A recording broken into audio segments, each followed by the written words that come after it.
Olá! Sejam bem-vindos à nossa aula de ensino religioso. Como é que vocês estão? Passaram bem da semana passada para cá? Eu espero que sim. Espero que essa aula encontre vocês com saúde. Sempre, saúde é muito bom. Então, vamos separar o nosso material? Hoje nós vamos precisar de algumas coisas a mais do que nas aulas passadas. Vamos lá? Olhem aí. O caderno, o lápis de escrever, o lápis de cor, a borracha. E aí eu vou pedir para você separar canetinha, folha sulfite, durex ou cola branca. Mas calma aí, não fica desesperado. Se não tiver o papel sulfite, a gente pode usar o pedaço da folha do caderno. Se não tiver o durex ou a cola, a gente pode só dar um jeitinho ali de mostrar. E a canetinha também, se não tiver, pode fazer com lápis de cor. Depois vocês vão entender por quê, certo? Separa o material aí que eu já volto.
Muito bem, material separado. Agora vamos anotar no nosso caderno a data de hoje, a aula que nós estamos, que é a aula 21, e ER, que é Ensino Religioso, Capricho, né, pessoal? Eu já volto.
Muito bem, agora é a hora que você mais gosta. Ah, não, a hora que você mais gosta é a hora da atividade, né? Tudo bem, então vamos lá ver se a sua atividade vai aparecer na aula de hoje. Eu sei que tem gente aí esperando para ver se a atividade vai aparecer. Eu espero que a sua apareça hoje. Se não aparecer, você sabe, né? Na próxima aula você vai assistir a sua atividade na videoaula. Olha aí.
Achou a sua atividade? Ai, que legal, eu espero que sim. E se você não achou, não esquece de mandar para mim aquela foto bem legal de você fazendo a sua atividade. Vamos relembrar o que nós fizemos na nossa última aula, na aula 20. Nós vimos alguns símbolos religiosos da matriz afro-brasileira. Então nós vimos os atabaques, lembra que nós vimos até um vídeo do moço tocando lá, como é que eram os sons dos atabaques? Muito bem, nós vimos os fios de contas ou guias, né, que são chamadas dentro do candomblé e da umbanda. Nós vimos que elas podem ter cores variadas, que elas podem ser feitas de materiais diversificados, conchas, pedras podem ser usadas, né, e depende do seu cargo dentro do terreiro, é a sua guia ou o seu fio de contas. Nós vimos o Eruexim, que era um artefato da orixá Iansã.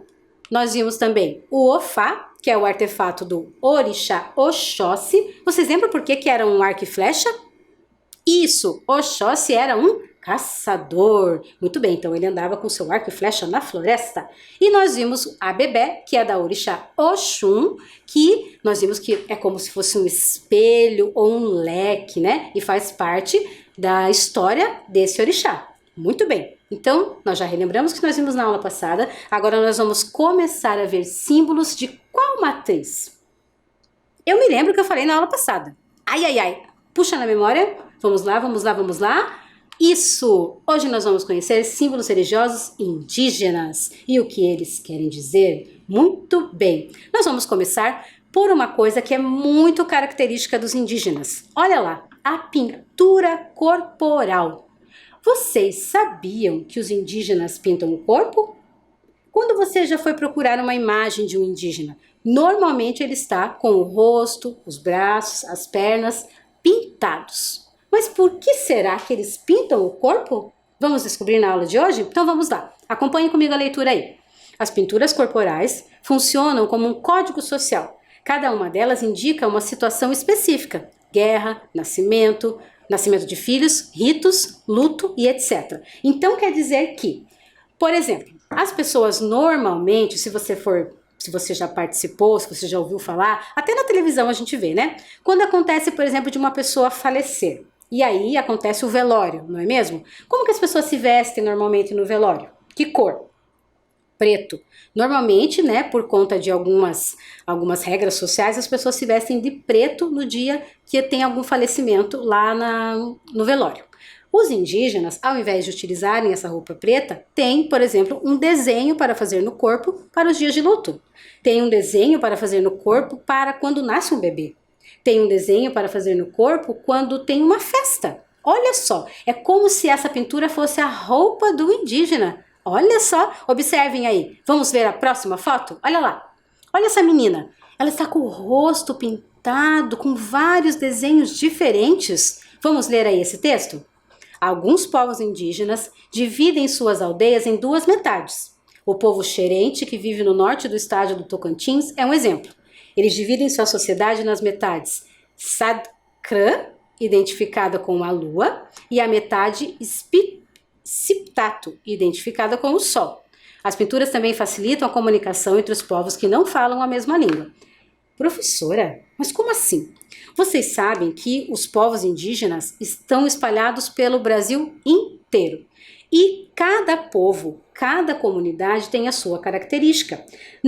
Você não vai chegar, por exemplo, no Parque do Xingu, que nós já vimos em outra aula, e todo mundo é igual. Pensa assim, é indígena, é todo mundo igual. Não, os indígenas têm as suas próprias comunidades, e nessas comunidades eles têm algumas características. Então, por exemplo, aí que nós vimos desse mesmo povo xerente, dentro do povo xerente eles têm duas divisões. Então, um para se identificar utiliza o desenho do sol, e o outro para se identificar utiliza o desenho da lua. Então, se você, por exemplo, for dessa etnia, dessa comunidade e tiver o desenho do sol, você é de uma. Se você tiver o desenho da lua, você é de outra. Olha só.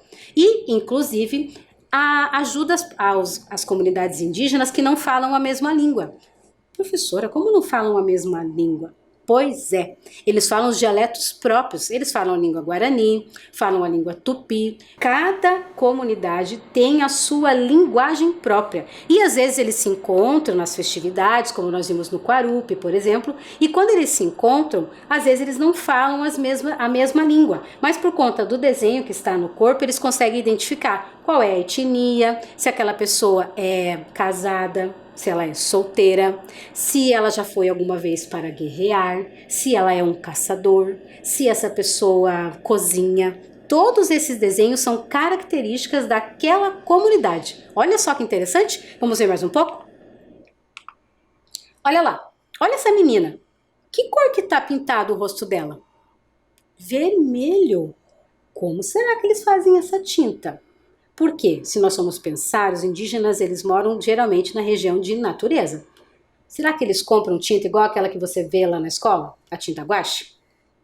Não, não, não, não. Eu vou contar para vocês como é que eles têm essa tinta, mas não é agora. Observem aí o texto. Os indígenas não se pintam aleatoriamente, mas usam motivos baseados na natureza.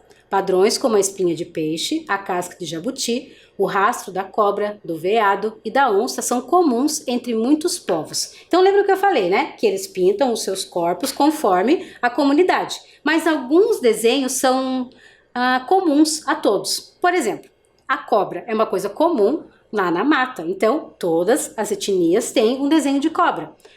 O peixe é uma coisa que a gente já viu que os indígenas consomem bastante. Também, todas as etnias têm um desenho de peixe. E alguns têm diferença entre um e outro. Mas, professora, você falando assim, é meio difícil de imaginar como é que é. Aí, para ajudar vocês, eu separei um vídeo. Na verdade, é uma reportagem que passou há algum tempo atrás, falando um pouco dessa pintura indígena. E aí tem até uma senhora indígena que vai explicar um pouco para vocês como é que funcionam essas pinturas. Prestem atenção aí.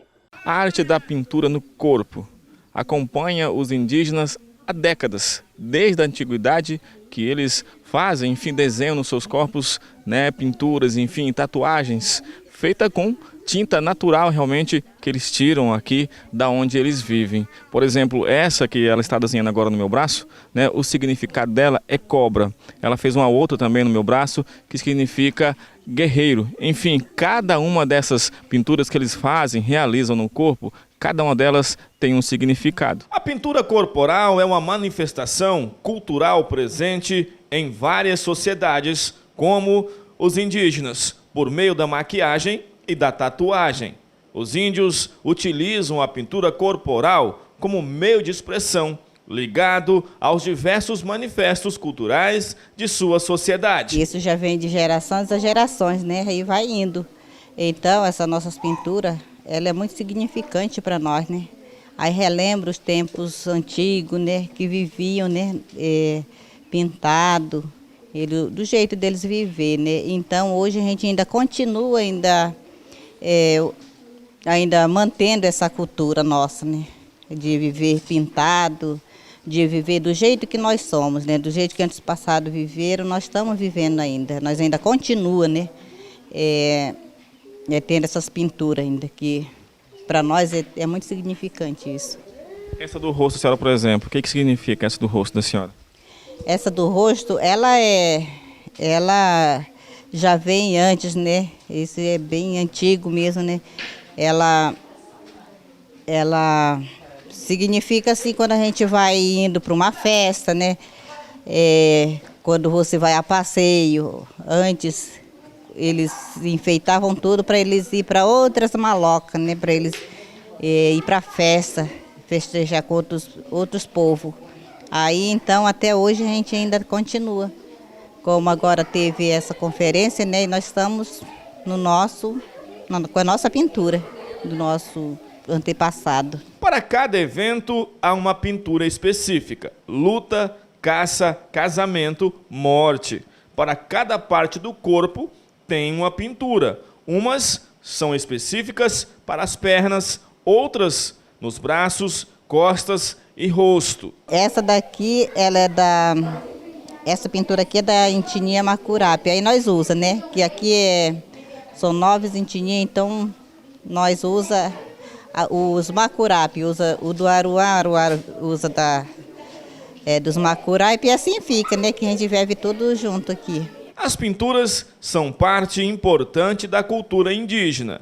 Eles se pintam para festejar, para protestar, para se despedir, agradecer, cultuar, guerrear, enterrar seus mortos e para várias outras coisas de suas vidas. As pinturas duram apenas alguns dias. Esse daqui é de festa, né? Que nós estamos hoje festejando. Aí então significa que eu tô na festa. Então é isso. Essas pinturas duram quantos dias, mais ou menos? De 10 a 15. De 10 a 15 dias. 10 a 15 dias dura essas pinturas. Entre os indígenas também acontecem escolhas pessoais nas pinturas, mas sempre estão ligadas a acontecimentos sociais. É a forma de dizer o que estão sentindo ou que estão comemorando. A tinta é feita com produtos naturais. E elas são feitas com o quê? Com uma fruta que chama genipapo.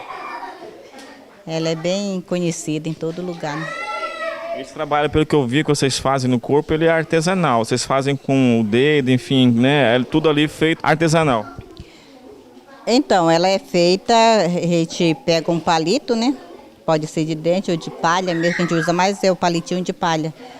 Aí a gente faz o palito e enrola o algodão e vai molhando e passando, pintando no corpo inteiro. Conseguiram perceber por que eles fazem esses desenhos? Olha só, essa senhora que apareceu aí no vídeo, inclusive mostrou que eles fazem desenho na parte da perna, fazem no rosto, fazem no braço e que eles pegam a tinta da natureza. Daqui a pouco eu vou perguntar, porque falou no vídeo aí de onde que eles tiram essa tinta. Então eu trouxe para vocês alguns exemplos de desenhos que os indígenas utilizam. Olha aí, esse primeiro aí tá aparecendo adorno infantil. Então esse desenho aí é usado por quem? Por crianças. Tem um outro aí, pintura para a perna, festa onde todos dançam. Então, se for uma festa onde todos dançam, as pessoas vão estar com esse desenho na perna. Pintura de jabuti, que é para mulheres solteiras sem filhos. Então, se uma mulher chegar com esse desenho, já sabe que ela é uma moça solteira. Ali tem um que significa saúde e o outro é uma pintura para o dia de casamento. Olha só, todas essas pinturas são utilizadas pelos indígenas e são características desse povo. Vamos ver então como é que eles fazem essa tinta? Vamos ver? Olha lá. Normalmente os materiais utilizados são tintas extraídas de alimentos, como o urucum, que produz o vermelho, o genipapo, do qual se adquire uma coloração azul marinho quase preto, o pó do carvão, que é utilizado no corpo sobre uma camada de suco de pau de leite, que é a seiva da árvore do amapazeiro. Você já comeu genipapo? Não? Mas genipapo é uma coisa tão comum? Não é não. Genipapo é uma fruta muito característica lá da região da Amazônia. Olhem essa foto que eu trouxe para vocês. Nessa foto que tem duas pessoas segurando o genipapo, foi um dia que eu levei na escola para as crianças conhecerem o genipapo. Olha só, o genipapo é preto por dentro. Vocês já comeram uma fruta preta? Não deve dar uma coisa assim meio estranha? Sabe que quando eu mostrei para os meus alunos, eles olharam e falaram assim, prof, mas isso é de comer? É de comer, gente? E eu fui pesquisar como é que eles comem. Normalmente eles não comem assim, só abre quando a gente come uma maçã, por exemplo. Pega a maçã e morde. Não. Esse genipapo, normalmente eles fazem um tipo de doce ou fazem cozido, né, com tempero. Mas eles comem sim. E aí do lado tem uma imagem do fruto e da flor do genipapo. Olha que bonito. Então eles utilizam o genipapo, eles pegam a sementinha, pegam ali a polpa e fazem lá uma maçaroquinha que sai essa tinta preta que eles usam nas pinturas corporais. E se vocês viram no vídeo que inclusive essa pintura dura mais de 15 dias? Vocês já foram para a praia e fizeram tatuagem de rena? Quem já fez? A rena é um tipo de tinta natural também, você sabia? Por isso que ela sai da pele, não é aquela tatuagem que as pessoas fazem e não sai mais, né? Então, essa tinta do genipapo dura mais ou menos como a tinta de rena lá da praia. Conforme você vai lavando, ela vai saindo. Mas falaram lá no nosso texto, nós vimos, e no vídeo, que são usados outras coisas. Por exemplo, eu perguntei para vocês como é que aparecia aquele vermelho no rosto da menina. Sabem como? Olha aí, o urucum. O urucum é mais comum do que você pensa. Pergunta para sua mãe, para sua avó, para sua tia, para quem estiver perto de você, até para o seu pai, para o seu avô, se eles já ouviram falar em coloral.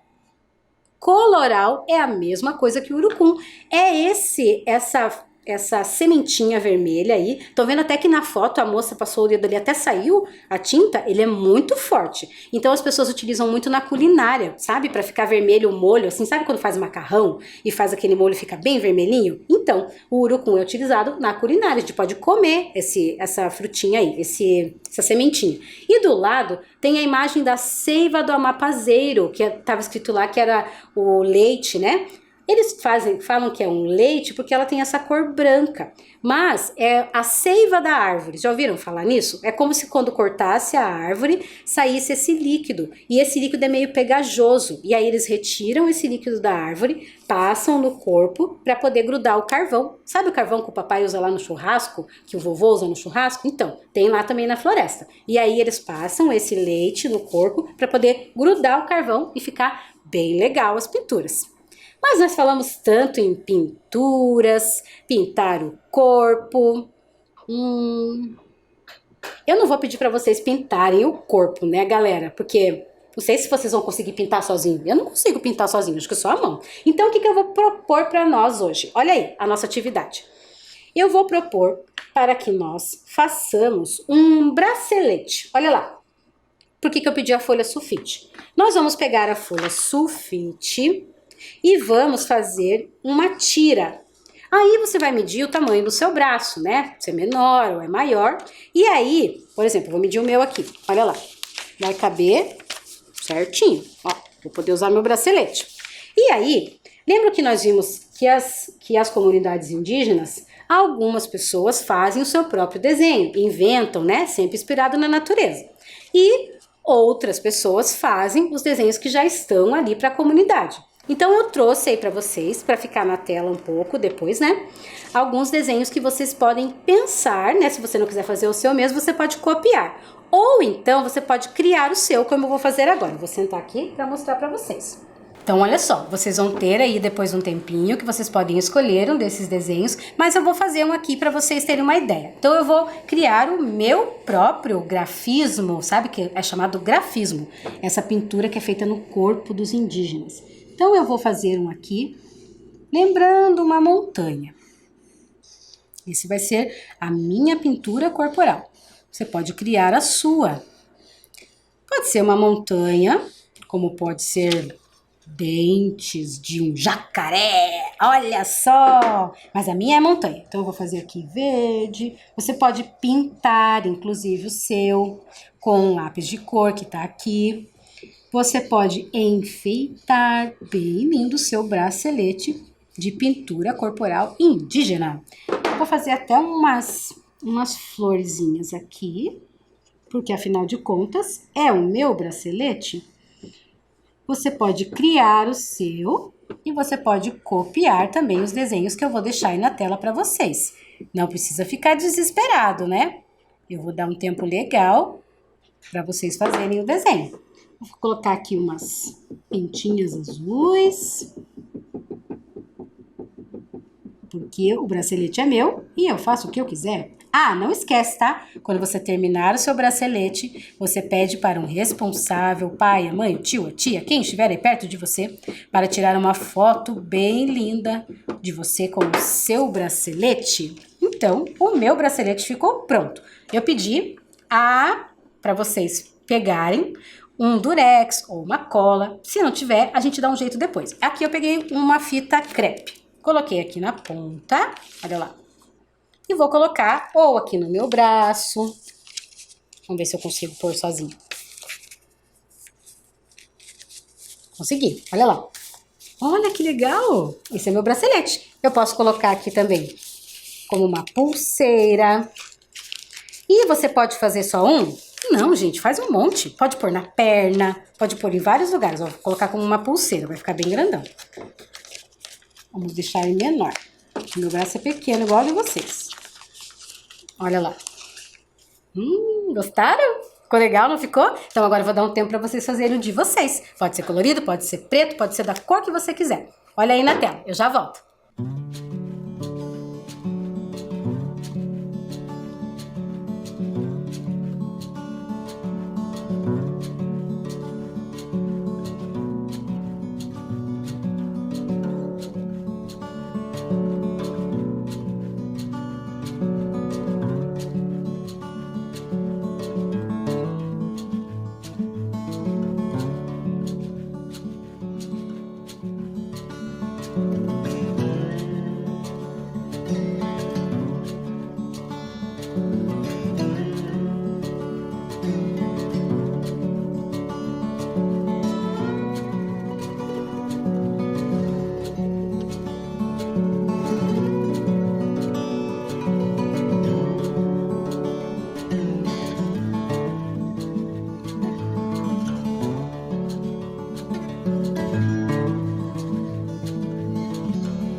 aí, conseguiram terminar o bracelete, a pulseira? Se não conseguiu, calma, depois você termina. Agora nós vamos conhecer outro símbolo religioso para os indígenas. Esse é o filtro dos sonhos. Você já deve ter visto isso na feirinha, já deve ter visto na casa dos amigos, já deve ter visto na TV, já deve ter visto até tatuagem, as pessoas desenham muito o filtro dos sonhos. Mas você sabe por quê que ele tem esse nome?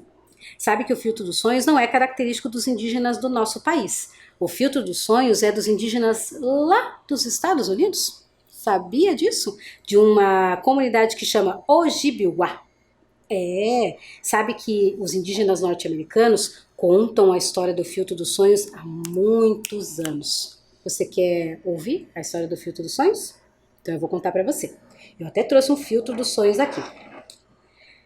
Conta o mito do filtro dos sonhos, que o pajé estava muito preocupado, porque a comunidade vinha todos os dias pedir algum conselho.